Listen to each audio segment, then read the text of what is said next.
और सीधा रुख इस वक्त की बड़ी खबर की तरफ। कीव हमले का दावा यहां पर किया गया है और ड्रोन से हमले का दावा बताया जा रहा है कि यूक्रेन की राजधानी कीव पर किया गया है रूस के जरिए।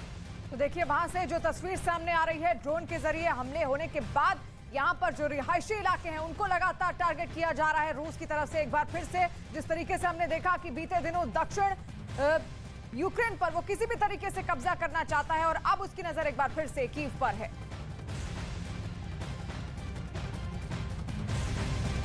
और रूस यूक्रेन महायुद्ध से जुड़े एक और बड़ी खबर सामने आ रही है। आपको बता दें सबसे ज्यादा नुकसान यूक्रेन के पावर स्टेशन का हुआ है। यूक्रेन के करोड़ों लोग आज ठंड और अंधेरे में जिंदगी जीने को मजबूर हो गए हैं। पावर स्टेशन की बहाली के लिए फ्रांस ने यूक्रेन को करीब $51 मिलियन की मदद भी भेजी।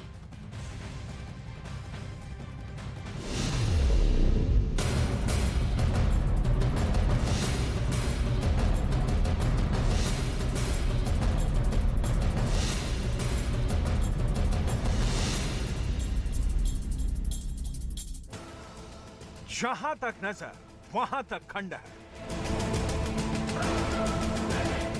मिसाइल ने मीनारों का वजूद मिटा दिया, बस्तियों को खाक में मिला दिया, घरों को वीरान बना दिया। ड्रोन के डर से लोगों को पल पल मरने को मजबूर कर दिया और अब खून जमा देने वाली ठंड यूक्रेन के लोगों के सब्र का इम्तिहान ले रही है। Ну то така маленька, а дуже маленькі такі. Одна поломана, а одна суна на горі. यूक्रेन में आज का सच यही है, न पहनने के लिए कपड़े हैं, ना ही सर्दी से बचने के लिए बेहतर हीटर और जनरेटर। सफेद सुर्ख हथियार से रूस अब यूक्रेन को कमजोर करने की पूरी कोशिश कर रहा है।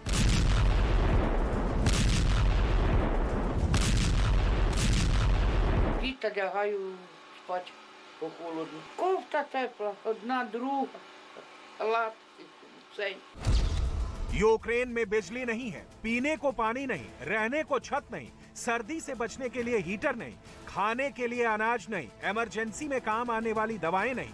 यूक्रेन में अगर कुछ है तो सिर्फ बारूद की गंध, धुएं का गुबार और दहशत वाले दिन। Допомогти може гуманітарним коридорам привезти якісь продукти питання, допомогти речам, які вони можуть собі не ходити там вибивати, де не треба, а щоб їм привезли сюди. Може якась пища, навіть готова гаряча пища, підвезіть раз в неділю, щоб люди поїли, бо світла немає фактично. जाहिर तौर पर रूस के ड्रोन हमलों में सबसे ज्यादा नुकसान यूक्रेन के पावर सेक्टर को हुआ है, जिसके बाद यूक्रेन के करीब 1 करोड़ लोग अंधेरे में रहने को मजबूर हैं। ऐसे में नेटो देश यूक्रेन के पावर सेक्टर को फिर से खड़ा करने में यूक्रेन की मदद कर रहे हैं। फ्रांस ने यूक्रेन के लिए नए पैकेज का ऐलान भी किया है, जो पावर सप्लाई दुरुस्त करने में यूक्रेन की मदद करेगा। सर्दी का सितम, भीषण बर्फबारी और रूस के हमले, यूक्रेन हर परेशानी से घिरा हुआ है।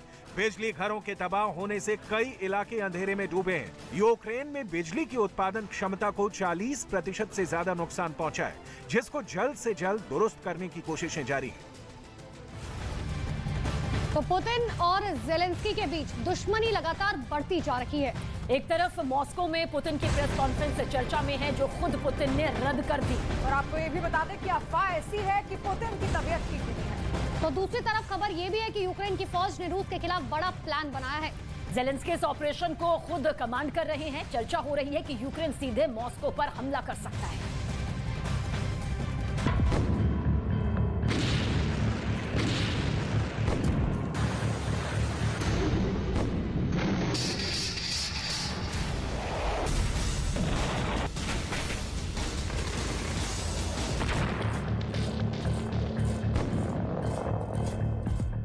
यूक्रेन आर्मी के इस वीडियो को देख लीजिए।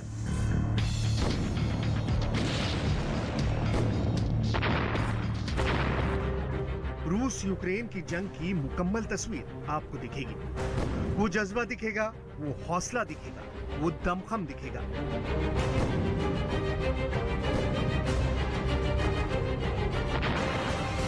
वो फुर्ती दिखेगी, वो जोश दिखेगा, वो टाइमिंग दिखेगी और दुश्मन पर टूट पड़ने की ताकत दिखेगी।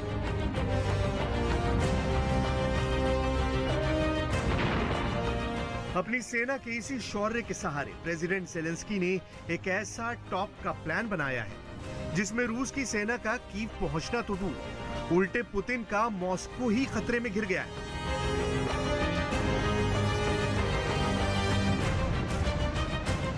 कहा जा रहा है कि ज़ेलेंस्की का टारगेट सेट है कि मॉस्को पर डायरेक्ट अटैक से ही रूस को दहलाएंगे। इसका मतलब है कि ज़ेलेंस्की कीव में बैठे बैठे मॉस्को पर अटैक करेंगे, मिसाइल अटैक।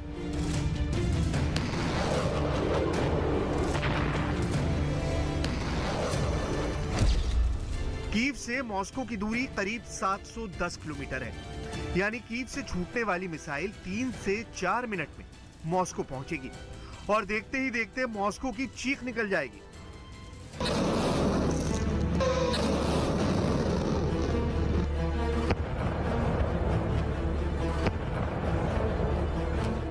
सवाल है कि उस वक्त पुतिन क्या कर रहे होंगे, उस वक्त रूस का एंटी डिफेंस सिस्टम क्या कर रहा होगा, उस वक्त पुतिन के टॉप एजेंट क्या कर रहे होंगे। इन सवालों का जवाब डिटेल में आपको दिखाएंगे, लेकिन उससे पहले ज़ेलेंस्की मॉस्को पर हमले की तैयारी कर रहे हैं और मॉस्को जलने वाला है, इसका दावा करने वाले शख्स से मिल लीजिए, जिसका नाम है यूरी नुतोव। नुतोव रूस के मिलिट्री हिस्टोरियन है, यानी सैनिकों का इतिहास लिखने वाले।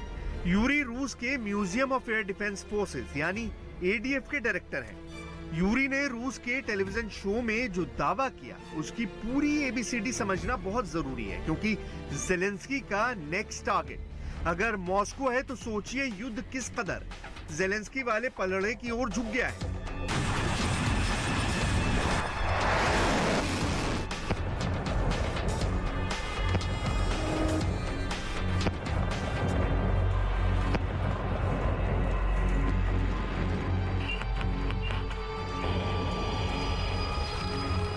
दावा किया गया है कि मॉस्को के एयर डिफेंस सिस्टम में ज़ेलेंस्की को वो जगह दिख गई है जहां से मॉस्को का आकाश वाला किला गिराया जा सकता है।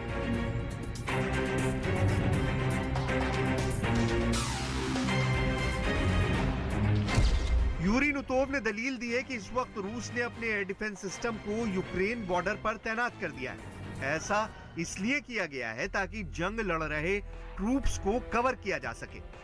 बॉर्डर पर सिस्टम की तैनाती से मॉस्को में ज़ेलेंस्की को एंट्री पॉइंट मिल गया है, वो खामी पता चल गई है जो रूस के एयर डिफेंस में है। यूरी नुतोव ने यह भी दावा किया है कि रूस की हवाई सुरक्षा में कमी का पता अमेरिका को भी है। एक बार की सोचे तो दावे हैं, दावों का क्या, लेकिन पिछले हफ्ते रूस के सुरक्षा चक्र को जिस तरह से ड्रोन ने तोड़ा, उसकी धज्जियां उड़ा दी, तो रूस ने सीधे तौर पर अमेरिका को ही यूक्रेन को उकसाने के लिए जिम्मेदार ठहराया।